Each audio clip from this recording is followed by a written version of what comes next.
What's up, guys? It's your boy Coda and Pablo. I'm back with another episode of my weekly recaps, except it's breaking news because James Harden went to the Nets. I'm here with my boy.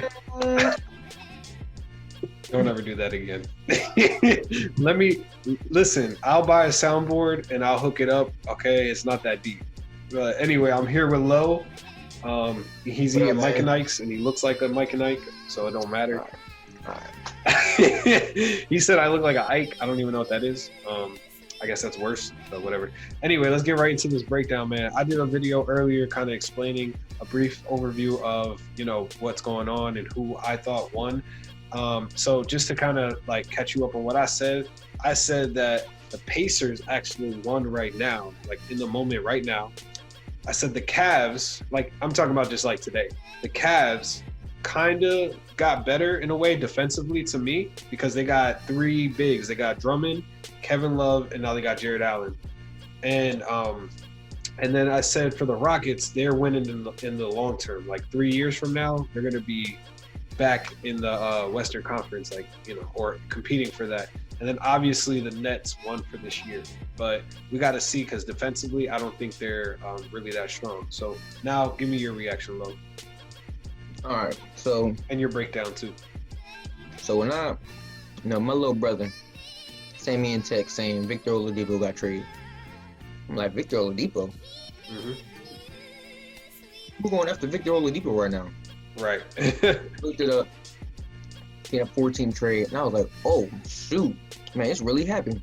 Right. James Harden to Brooklyn, and we all knew it was going to happen. Right. We already knew. Now, here's my thing about what you said. I think wrong. Honestly, I think Houston won. And I'm only saying that because James Harden was making the chemistry there so bad. Right. He was really stinking it up, man. Exactly. And I like John Wall and DeMarcus Cousins. I know they're not the same right now, but if you give them to the end of the year, even if they don't make the playoffs, those are really good players. Like I like them a lot, and it's not even just like talent-wise. I like them as NBA like people. Like I watched All the Smoke with John Wall, and it really changed my mind about him because he's just such a great person. He's a great leader. He's a great human being. Like and he's real, like really real. And same thing with DeMarcus. He's a real person too. Yeah, I think that Houston won this trade because yesterday, after the Rockets had lost to the Lakers, James Harden went out and saying that this team's not fixable and basically saying he's ready to go. Right. John Wall has stated that if he had a team that all 15 players bought into the system, then they'll be good. Mm-hmm. I think he was pointing out that James Harden's just not buying into it. He wants out, and I think Victor Oladipo is the perfect player who can buy into a system, and he's not trying to be that guy. Well, he came from a system with the Pacers, so it's perfect, and he wants to win. So he's gonna will those guys, and it's more motivation because Victor Oladipo was injured for a while, and now he's coming back. So you got John Wall and DeMarcus Cousins coming back, and he knows how good they are. I mean, that's a great, like those two healthy. That's an amazing backcourt. They're making it to the playoffs if they're healthy. You know what I'm saying? Mm-hmm. And then, so I think their team, John Wall he'll put up 20 and 10. Yeah. But he knows he doesn't have to be the number one guy. Right. Same thing with Victor Oladipo. Same thing with DeMarcus Cousins. I think, honestly. And they got Eric Gordon. Yeah, I'm not really a big fan of him. I am. I'm more of a big fan of Christian Wood. Okay, he's a development player, obviously. Like he's a great role player, but you got to think about if you're arguing the point that the old way of the Rockets, it's kind of diminishing, that they're going to have a new system, right? Because they still got those three-point shooters on the team. And Eric Gordon is not only a three-point shooter, he's a slasher. People, really underestimate this guy. He can drop 20 to 25 any night that he wants. But to me, he just gets hurt too much. Right, that's true. If he can stay healthy, yes. But I think Christian Wood is young enough. Like, he's going to be their youngest player. Mm-hmm. But he can also put up 20 and 10 any night. Right. So, but I think everybody on that team can buy into the system and they can all play along, and nobody's gonna want to be that number one option. Yeah, just a reminder too. So they got 4 first-round picks and 4 first-round swaps. So that's what the Rockets got, including Victor Oladipo, Dante Exum, I think I'm saying his name right, and some guy named Kurix. I think he was like a bench player off Kurix. I think he was a bench player off the Nets. Yeah. Yeah. So I think he was a 3-point shooter because I think I heard of him or seen him around. Yeah, so Houston got a big. Houston got a big package, but to me, I think everybody won. Indiana, they got Karis LeVert. He's a rising coming guy. Mm-hmm. I think he'll fit perfectly with Indiana.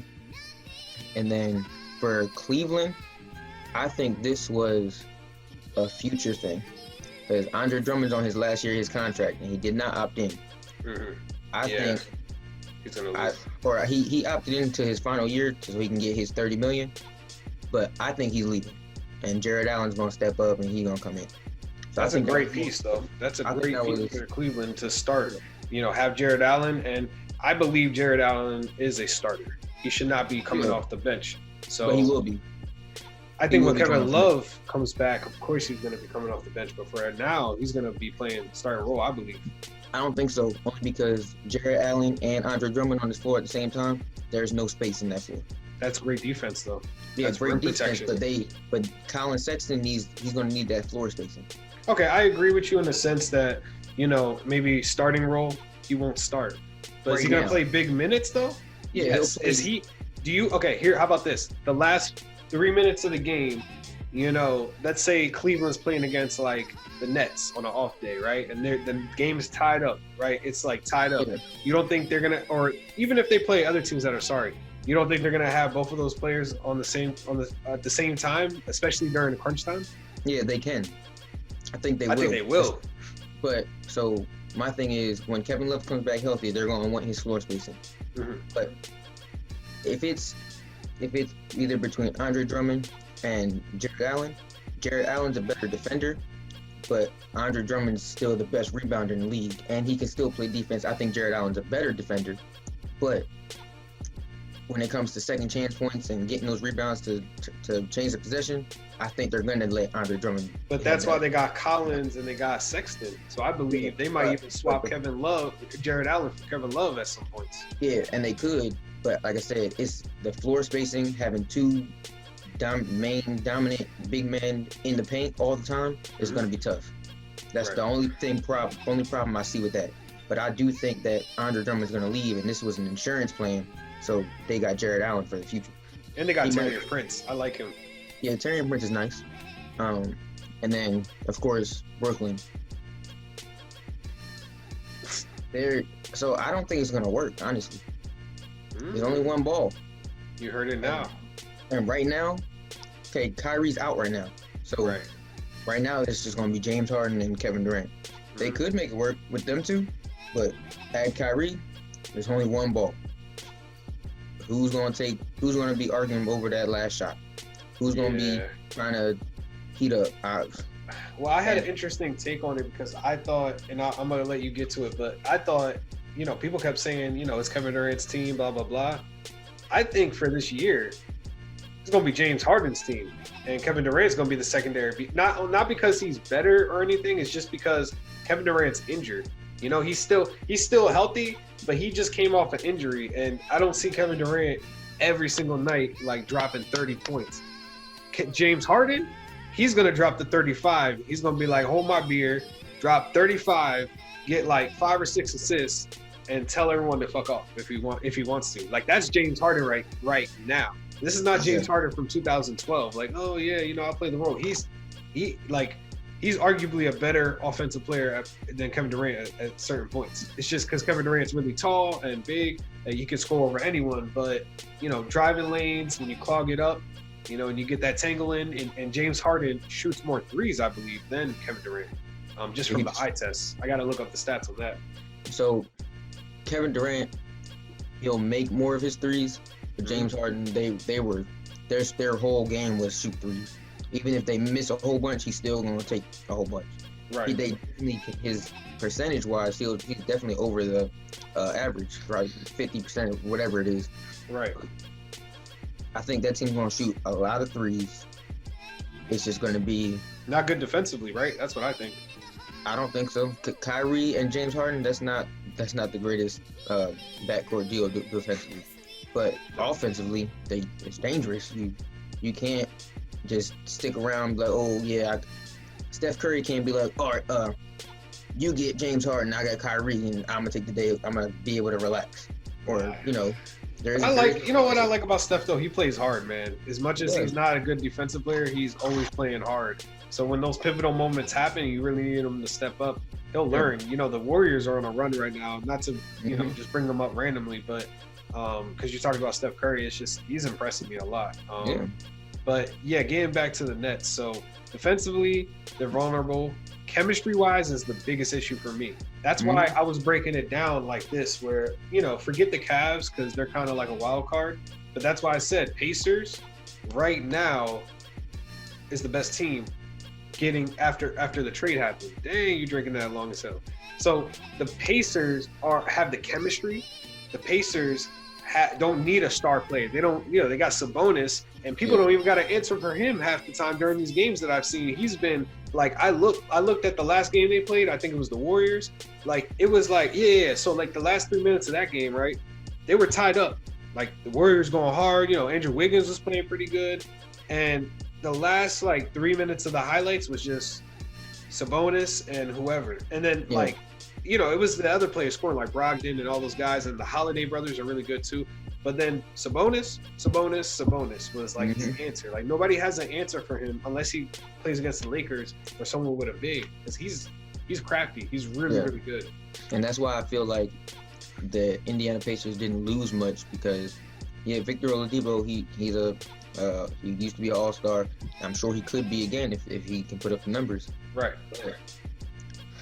It wasn't Victor Oladipo's team. You wasn't hearing about Victor Oladipo on the Indiana Pacers. It's all about Sabonis. Right. So adding Karis LeVert, if Karis LeVert could put up, the Victor Oladipo numbers, or do a little better, then I think they're straight. They didn't give up. Sure.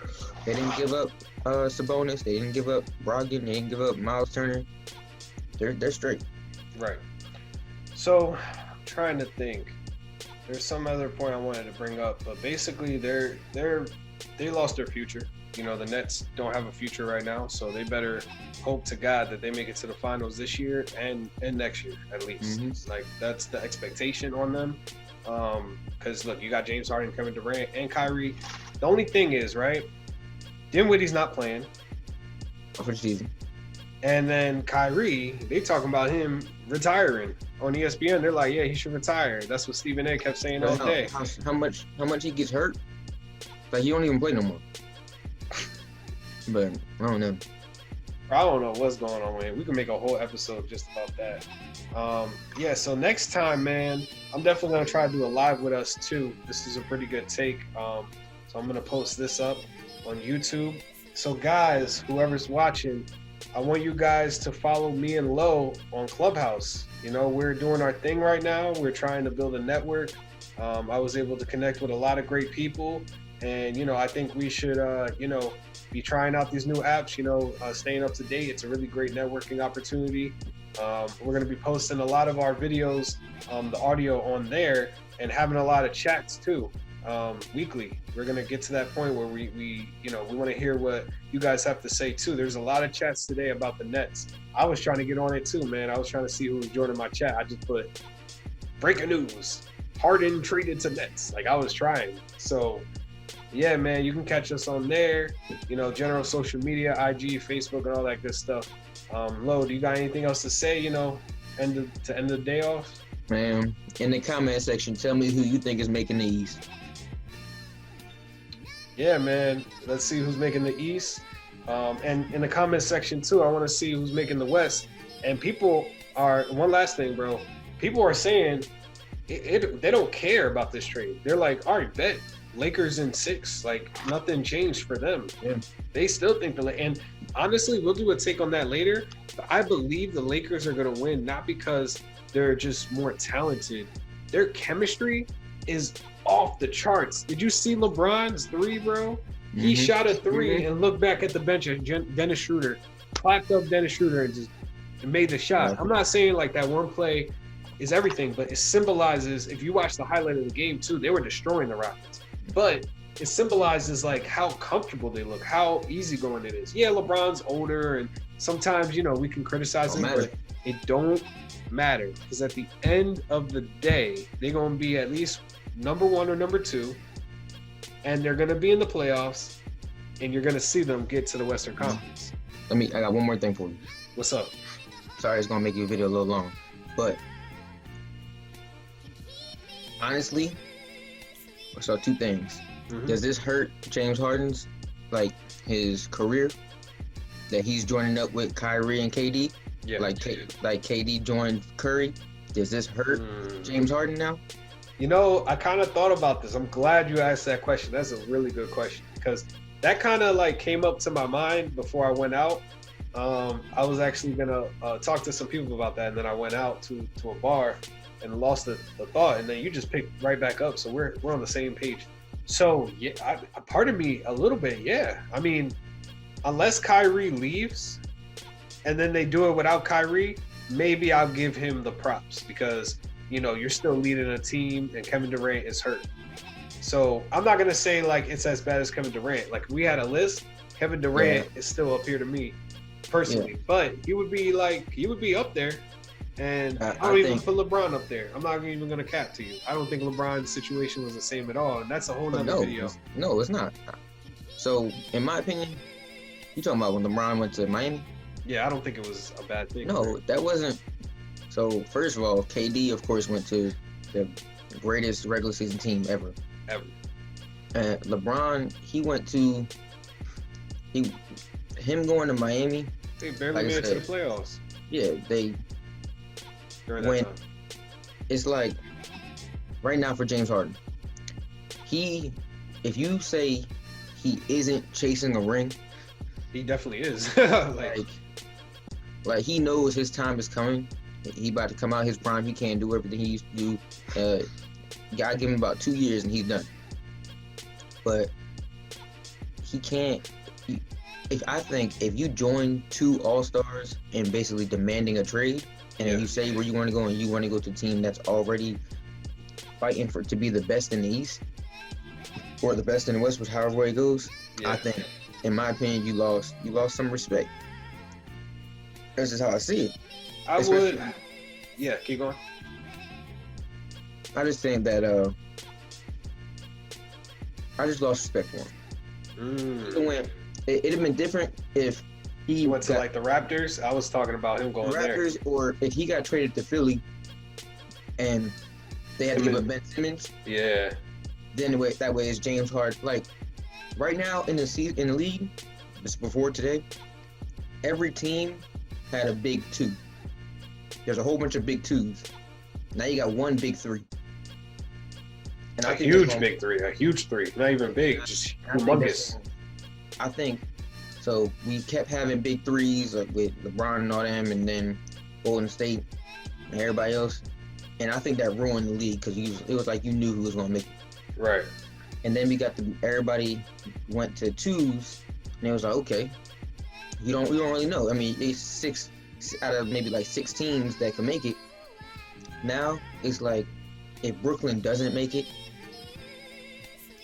it's expected. You're expected to make it out of everybody. Even for Boston, I expect them to make it.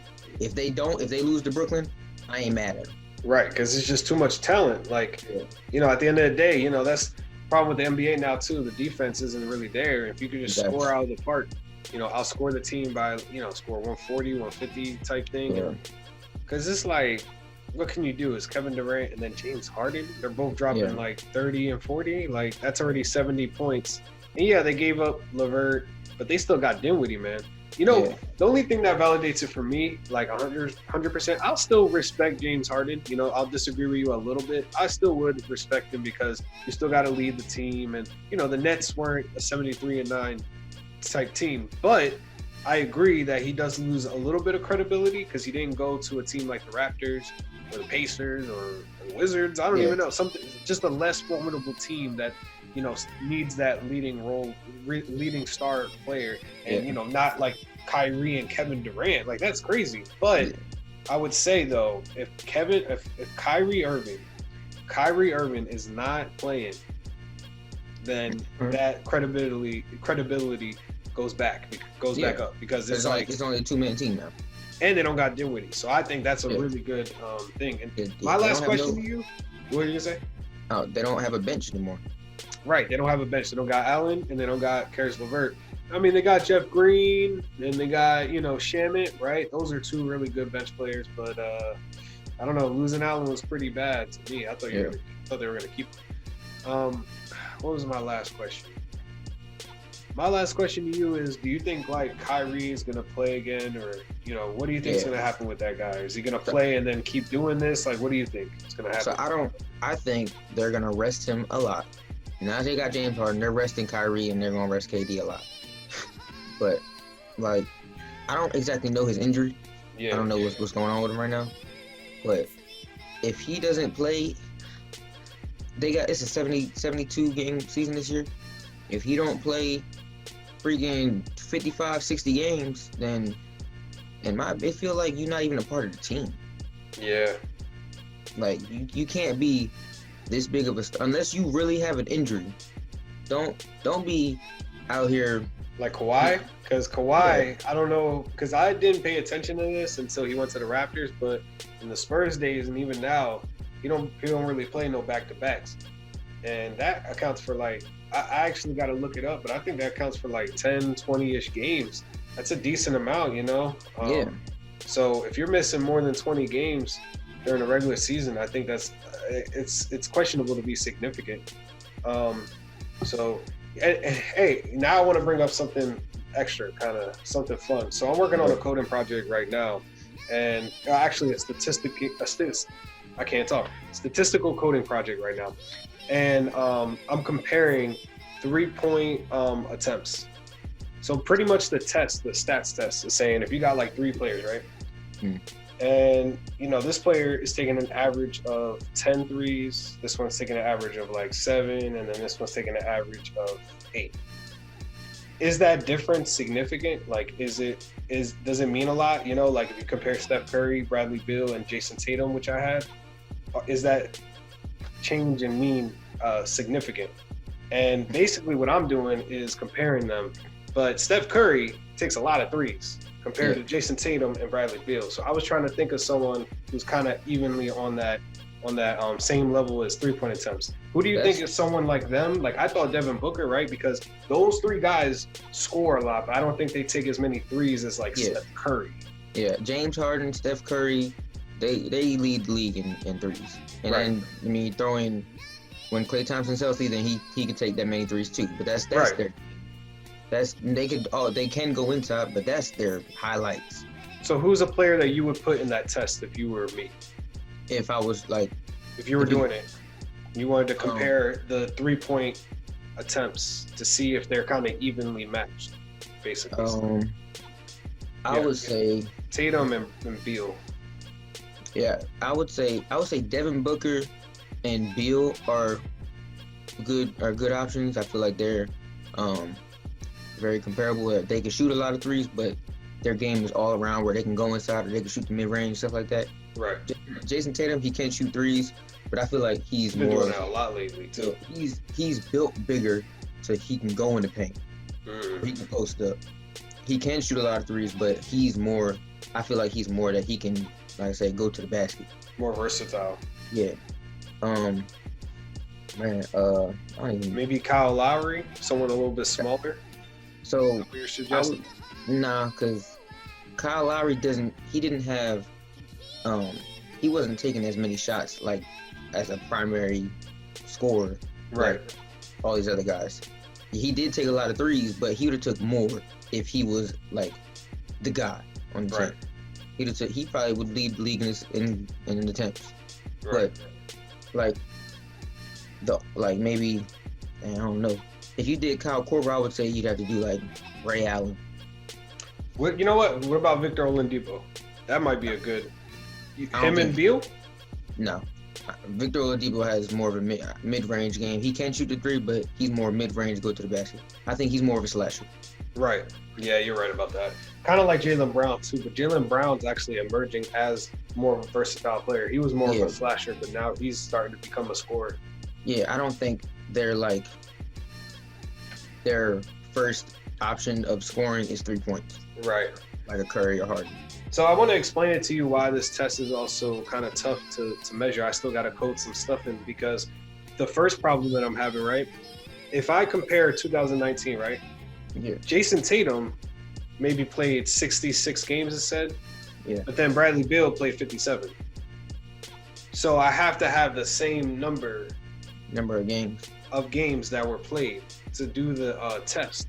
So that's one of my problems. The other one is I don't want to just go off of numbers. If I see that, like, you know, Tatum and Beal are on this list of top 3-point attempted players, but then there's a player like that's just not a good 3-point shooter and he's up there on the list. I got to really like look into the data and kind of compare. So I'm going to look at some more stuff and see. But do you kind of understand what I'm doing with like the 3-point attempts? I'm just seeing like, you know, it's a no-brainer. If you put Steph Curry in a room with those two guys, of course they're going to be different, right? Yeah. But if you compare like Tatum and Beal, which is kind of a good test, then it's kind of like, you know, who is taking more threes? So that's just a random test that I'm doing, and I'm going to do a lot more of those too. So that's cool. Some other stats too, defensive stats, PER, and all that other good stuff. Yeah, that's cool, man. That's pretty cool. Yeah, I'm gonna have you involved, Lo. Don't worry about it. He like statistical tests and just it's like what's that? I'm trying to think. I don't outside of Steph and Harden, you know, even KD, I can't even really think about who's the next person that takes the most threes. Yeah, and just to give you an idea of how I have to filter the data, let's say I have all the NBA players on the list, right? Obviously, I'm taking out all of the guys that, like, they might shoot 100% because they made 1 3 during the whole season, like Andre Drummond, right? If he made, like, Dwight Howard. So those guys aren't on my list. I take them out. I would only put them on a list if I was comparing, like, field goal percentage in the paint. Exactly. And I wouldn't put Jason Tatum or Steph Curry in that statistical test. Okay. So it just like I'm just pretty much going to be doing these tests where it's like comparing, you know, let's say, all right, here's one that we could do in the future. Trae Young, right? Do you think he's a good? Do you think Trae Young is a good? He's up there in steals, or who do you think is like 3 guys that you would want to compare that steal the ball a lot? That steal the ball, I would say. Without even just looking at NBA stats, just off the the rip. I think John Wall's good. Mm-hmm. I know we've talked about it in a few episodes. We said LaMelo Ball. Yeah. But I think he hasn't played enough. Yeah, there's not going to be enough data on him because there's only going to be this year, and that's only like 12 games. Compared to John Wall, I can go back to 2016 and have a data set with all 72 games of him or whatever. I would say John Wall, Marcus Smart. I think Victor Oladipo is a good defender. Who else? Man? That's good. You know what, Lo? And this is the other thing about the stats test too. I can say, you know what? Give me Marcus Smart in 2017. Give me John Wall in 2015, and give me Oladipo in 2018. Like his All-Star year or whatever. Yeah, each person's best peak year, I could actually compare those. Yeah. So, yeah, that's probably what I'm gonna do now. Yeah, that's good. What I would do is look up the guards that made the all defensive teams, and then that way you can see, all right, for the last 3 years, these are the top 3 guards or whatever, and compare. That's what I would do. I got you. All right, guys, this is another episode of Ballin' with Code and Pablo. We are on like 50 minutes or about 40. Yeah, I looked down. I was like, God damn. So I'm going to have to do a lot more editing. Might have to send Lo some of this stuff, man. He's going to start becoming a video editor at some point. Yeah. And that is him leaving, guys. That is him leaving. But all right, guys. All right, guys. This is Ballin' with Code and Pablo. My main man, Lo. And guess what? Podcast is coming real soon, man. We're on Clubhouse now, getting things popping. Podcast is starting real soon. I'll see you guys soon.